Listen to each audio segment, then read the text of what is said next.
Hello guys, welcome back to my channel mystery hunter Raunak. अभी सुबह के बजे हैं 10:30।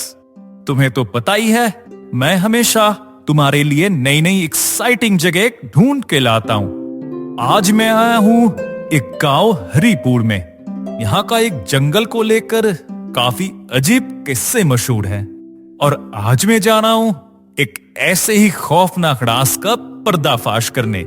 लेकिन क्या रौनक डरता है? बिल्कुल नहीं।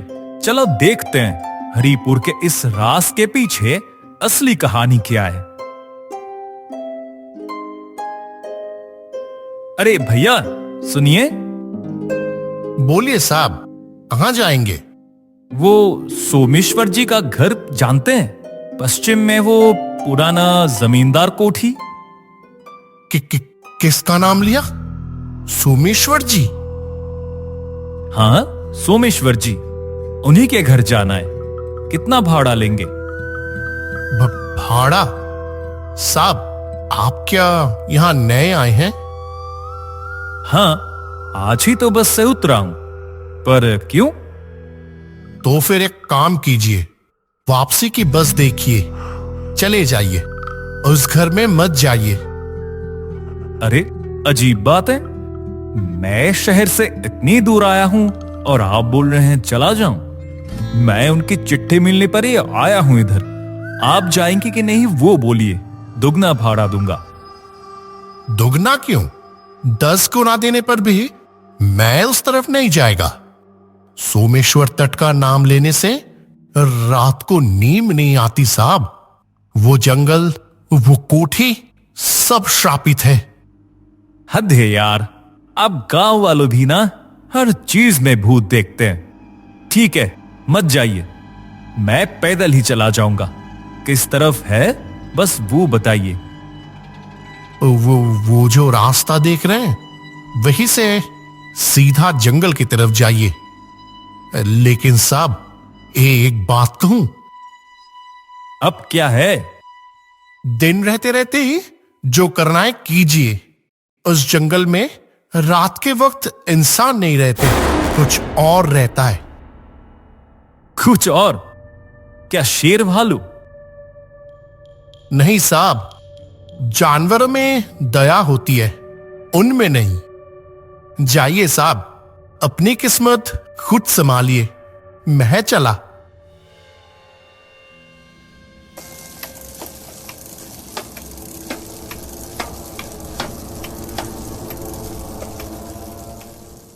बंदा सच में डर गया लगता है। खैर, कंटेंट के लिए थोड़ा सस्पेंस तो चाहिए ही। चलो रौनक, लेट्स गो।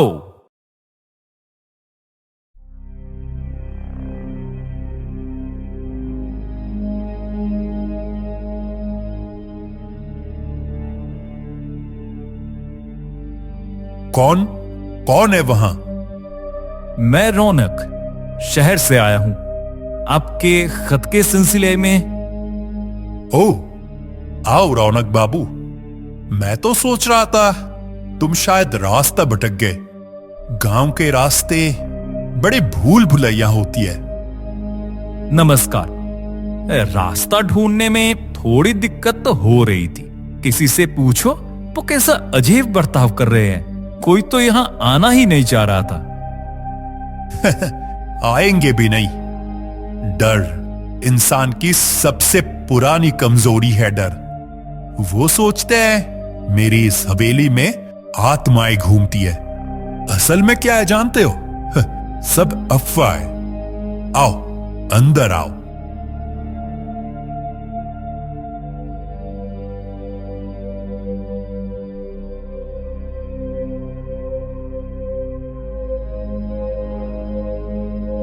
घर तो आपका विशाल है, लेकिन इतना सन्नाटा क्यों? और कोई रहता नहीं? रहते थे कभी, भरा रहता था ये महल। अब मैं और मेरी साधना, बाकी सब शहर का मोह नहीं छोड़ पाए, चले गए। मैं ही अपने पूर्वजों का मिट्टी पकड़ के पड़ा हुआ हूं। अच्छा सोमेश्वर जी, खत में आपने लिखा था गुप्त राज खजाना। मामला क्या है? पद्मावती मंदिर नाम सुने हो? लगता तो नहीं सुना हूं कभी। इतिहास में सब नहीं रहता रौनक, कुछ सच दबे रहते हैं। मेरे पूर्वज उस मंदिर के मुख्य सेवक थे। सुना जाता है मंदिर की मूर्ति के साथ ढेर सारा खजाना एक गुप्त गुफा में छुपा है। और आप उसे ढूंढ निकालना चाहते हैं? मैं चाहता हूं सच ढूंढना। मेरी उम्र हो गई है, पहाड़ चढ़ने की ताकत नहीं, पर तुम में है। जवान हो, हिम्मती हो, और सुना है तुम ये सब वीडियो करके लोगों को दिखाते हो। हाँ, YouTube पे। वाह, तो फिर दुनिया जाने मेरी वंश का गौरव। लेकिन एक शर्त है।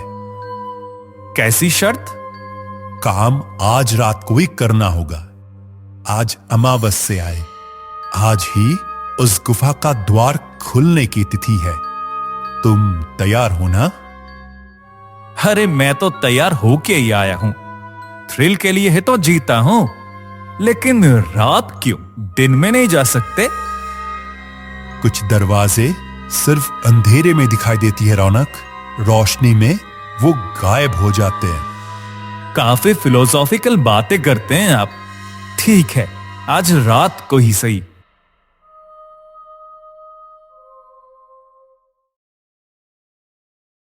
ओ भैया, चाय में चीनी थोड़ी कम है, और थोड़ा चीनी दीजिए ना। दे रहा हूं साहब। आप क्या उस जमींदार कोठी में रुके हैं? हाँ, सोमेश्वर जी के घर पे। क्यों, क्या हुआ? साहब, आप शहर के हैं, शायद हमारी बात विश्वास नहीं करेंगे, लेकिन इस गांव के बारे में ज्यादा कुछ मत जानिए। उसमें आपकी भलाई है, और वो सोमेश्वर आदमी कुछ ठीक नहीं है। क्यों? आदमी तो काफी सही लगा मुझे। मेरी कितनी खातिरदारी की। बकरे की बलि देने से पहले भी उसकी पूजा की जाती है। पिछले 5 सालों में आपके जैसे कितने आए, कोई बोले पत्रकार, कोई लेखक, सब उस घर में घुसे, लेकिन बाहर आते किसी को नहीं देखा। शायद किसी और रास्ते से चले गए होंगे, आपने ध्यान नहीं दिया। हरिपुर छोटा गांव है साहब, यहां एक चींटी भी घुसे तो भी हमें खबर मिलती है। और वो कोठी, उसके पीछे के जंगल से अमावस की रात ऐसी आवाजें आती हैं, इंसान की गले जैसी, फिर जानवर की जैसी। सही बोल रहे हैं दुलाल भैया। उस घर में कल रात भी मैंने रोने की आवाज सुनी। लगा जैसे कोई बचाओ बचाओ करके चिल्ला रहा हो, लेकिन हिम्मत करके आगे नहीं गया। आप लोगों ने पुलिस को खबर नहीं दी? पुलिस आके चाय पी के चली जाती है, कहती है बकवास। सुना है सोमेश्वर जी बहुत बड़े तांत्रिक हैं, उनके हाथ बहुत लंबे हैं। साहब, मेरी बात सुनिए, ये चाय पी के सीधा स्टेशन चले जाइए। रात को उस कोठी में मत रहिए। देखिए भैया, आपकी कहानियां मुझे काफी इंटरेस्टिंग लग रही है। मेरे व्लॉग के लिए बढ़िया मसाला। पर मैं काम खत्म किए बिना नहीं जाता। सोमेश्वर जी ने मुझे कहा है, आज रात ही हम एक बड़ी खोज करेंगे। हाँ, खोज? पता नहीं, भगवान आपकी रक्षा करी साहब। इससे ज्यादा मुझे और कुछ नहीं कहना। चिंता मत कीजिए, कल सुबह फिर आकर आपके दुकान से चाय पी के जाऊंगा। तब देखिएगा मैं सही सलामत हूं। चलता हूं।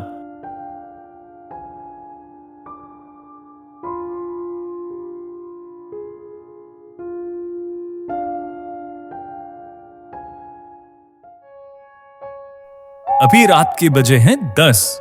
सोमेश्वर जी का ये विशाल कोठी अभी कब्र जैसा शांत। बिजली नहीं, बस मोमबत्ती की रोशनी। और रुको, तुम सुन पा रहे हो? एक अजीब सी आवाज आवाज घर के पीछे बैल्कनी से आ रही है। लगता है कोई हड्डी चबा रहा है। पर सोमेश्वर जी ने तो कहा था वो अकेले रहते हैं। देखते हैं मामला क्या है।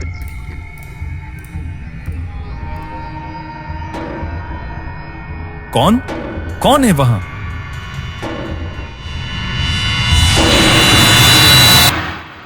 क्या हुआ रौनक, अभी तक जाग रहे हो?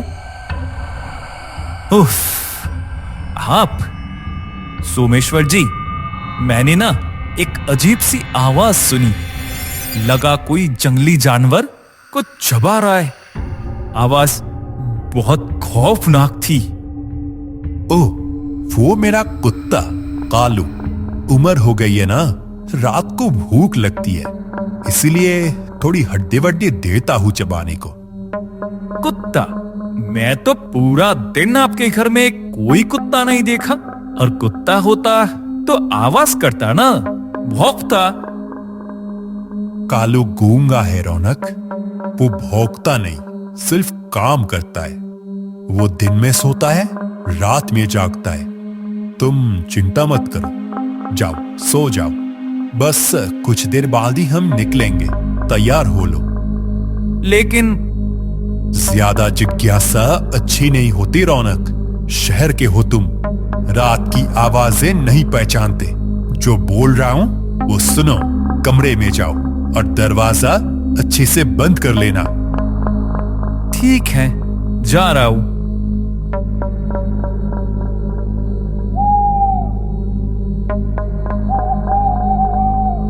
सोमेश्वर जी, मेरा टॉर्च नहीं मिल रहा। आपके पास एक्स्ट्रा कोई लाइट है? वो कोने का सिंदूक देखो, वहां कुछ पुराना सामान है। शायद कोई टॉर्च या लालटेन मिल जाए। मैं तब तक पूजा का सामान समेट लेता हूं। ठीक है। ये क्या, इतनी सारी घड़ियां? सब तो महंगी घड़ियां हैं। और ये सब वॉलेट्स, 1, 2, करीब 15-20। क्या हुआ, मिला कुछ? जी नहीं, टॉर्च तो नहीं है। लेकिन सोमेश्वर जी, ये घड़ी और वॉलेट्स किसके हैं? ये तो नए लग रहे हैं। वो सब मेरे भक्तों के हैं, जो मेरे पास मदद के लिए आते हैं। वो खुशी से दे जाते हैं। मैं क्या ये सब इस्तेमाल करता हूं? गरीबों को देने के लिए रख दिया है। लेकिन कोई खुशी से अपना खुद का वॉलेट क्यों दी जाएगा? और वो चश्मा, ये तो पावर वाला चश्मा है। कोई अपना खुद का चश्मा दान करके जाता है? तुम बहुत ज्यादा सवाल करते हो रौनक। हम अभी एक महान काम के लिए जा रहे हैं। मन को शांत रखो, छोटी बातों पर दिमाग मत लगाओ। इलेक्ट्रिक लाइट से आग कहीं ज्यादा पवित्र है, और आग से जानवर डरते हैं। जानवर या कुछ और? ये आदमी पक्का कुछ छुपा रहा है। पर अब वापस जाने का कोई रास्ता नहीं। मुझे आखिर तक देखना ही होगा। चलिए, मैं तैयार हूं।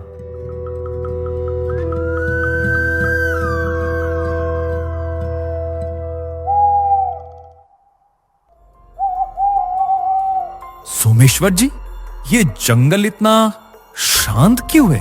आमतौर पर जंगल में तो झिंगुर बोलते हैं और भी कितनी आवाज होती है। यहां तो लग रहा है हवा भी थम गई है। जहां राजा रहता है, वहां प्रजा आवाज करने की हिम्मत नहीं करती। राजा? आप क्या शेर की बात कर रहे हैं? इस जंगल में शेर है? शेर? शेर तो नश्वर जीव है। मैं जिसकी बात कर रहा हूं वो इस जंगल का आदि देवता है। वो जब जागता है तब जंगल भी अपनी सांस रोक लेता है। आपकी बातें बड़ी पहेली जैसी है। सीधा सीधा बोलिए ना। कौन है? सोमेश्वर जी, रुकिए। क्या हुआ अब? मुझे लगा हमारी पीछे कोई चल रहा है। मैंने उसकी सांसों की आवाज सुनी, एक सड़ी हुई बदबू, जैसे कोई गली हुई लाश। मन का वहम रौनक। डरने पे आदमी बहुत कुछ देखता है जो असल में होता नहीं है। नहीं, ये मन का वहम नहीं है। वो सब छोड़ो, मेरे कदमों पर चलो। इधर उधर मत जाना, रास्ता भटके तो वापस नहीं आ पाओगे। मुझे अब ठीक नहीं लग रहा। इस सफर पे मेरा आना शायद गलती थी मेरी। सही गलत फैसला करने का वक्त अभी नहीं है। हम गुफा के बहुत करीब आ गए हैं। वो देखो, सामने वो पहाड़।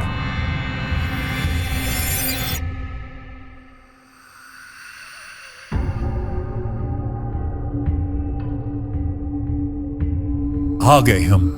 यही है वो पद्मावती मंदिर का गुप्त रास्ता। पर ये तो किसी मंदिर का रास्ता नहीं लग रहा। ये तो एक पहाड़ की गुफा है। और उफ उफ, कितनी गंदी बदबू। अंदर से जैसे कोई सड़े मांस का बदबू आ रही है। खजाना क्या फूलों की बगीचे में रहता है रौनक? यक्षपुरी में ही रहता है। आओ अंदर चलो।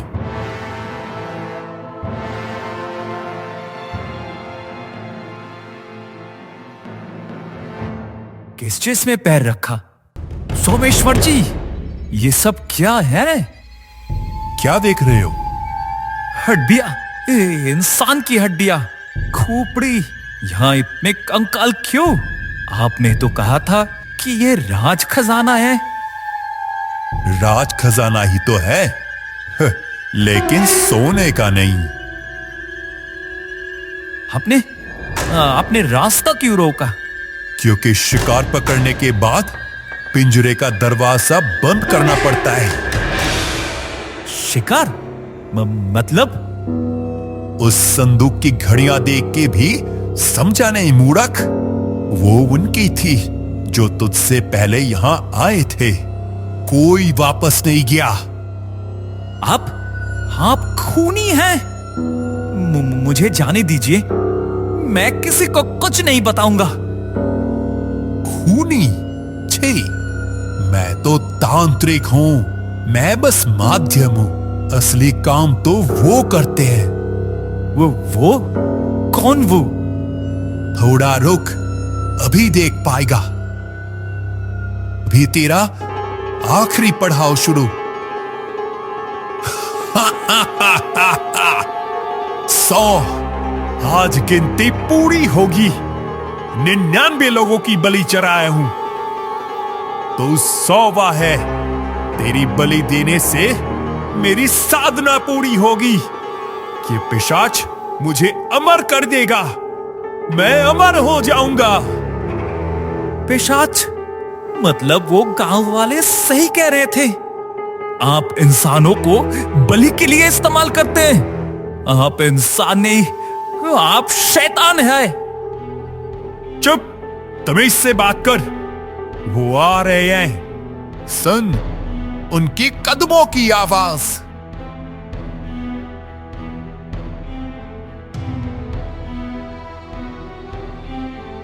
प्रणाम कर, ये मेरे प्रभु हैं। यही वो राजा। प्रभु, आपका आहार प्रस्तुत है। मैं आपका सेवक इस नौजवान को आपके चरणों में समर्पित करता हूं।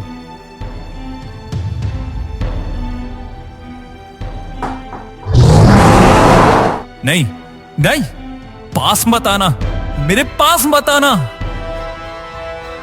भागने की कोशिश करके कोई फायदा नहीं। आज तेरा अंत है। मेरा अमर होना अब कोई रोक नहीं सकता। खाइए इसे, चीर के खाइए प्रभु। रोशनी? हाँ, सोमेश्वर ने कहा था। मेरे बैग में मैग्नीशियम फ्लेयर है, ब्रेकिंग के लिए लाया था। ये ले तेरा अंधेरा। चल जा शैतान।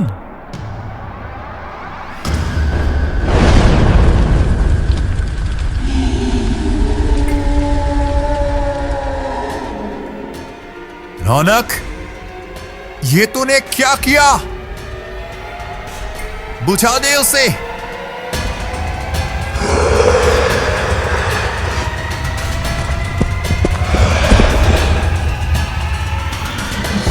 यही मौका है, मुझे भागना होगा।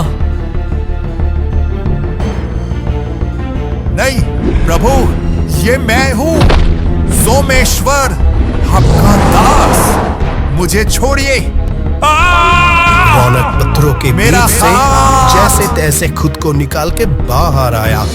पीछे सोमेश्वर की रूह कपाने वाली वो चीख और हड्डी टूटने की आवाज। वो पागलों की तरह भाग रहा है, जंगल चीर के झाड़ियों को रौंदते हुए वो सड़क पर आ गया।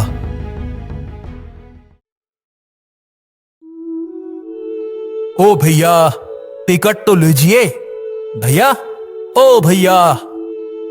हैं? हाँ, टिकट, रायपुर का टिकट दीजिए। आपकी तबीयत खराब है क्या? शरीर पे वो किसके दाग हैं? खून? एक्सीडेंट हुआ है? एक्सीडेंट नहीं, जजमेंट, फैसला। क्या कहा? समझा नहीं। कुछ नहीं भाई, बस क्या अभी छोड़ेगी? हाँ, ये तो चलने लगी। बस चलने लगी। रौनक ने जेब में हाथ डाला। हाथ में आया वही खत का टुकड़ा। उस पे लिखा था, रहस्य भेदने के लिए सहायक चाहिए। राज तो खुल गया, पर सहायक की हड्डियां अभी वो पिशाच चबा रहा है। 100वीं बलि वो खुद ही बन गया।